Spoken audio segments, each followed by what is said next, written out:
So dito mga kalpay, papakilala ko nga pala yung bagong produkto ng Guapo Car Care Solution. Ito nga pala yung chain lube nila. So napakalit nga nito pero napaka powerful.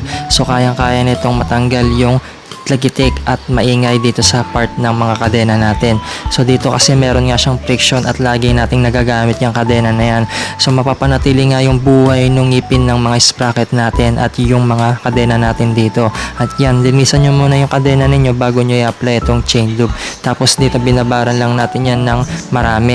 So dito nga pinaikot-ikot lang natin. Tapos after na nga natin mababaran ng chain lube yan, pupunasan na nga natin yan ng malinis na basahan para hindi nga kumapit yung mga likabok or dumi dito. At pwede nyo na nga gamitin yan sa pang daily use. And don't worry, napaka budget meal nga lang pala nitong Guapo Car Care Solution na chain lube. So malit lang ito, talagang maraming magagawa ito at napaka powerful ng solution. At hindi ka magsisisi, kaya ano pang hihintay mo, order na dyan sa baba.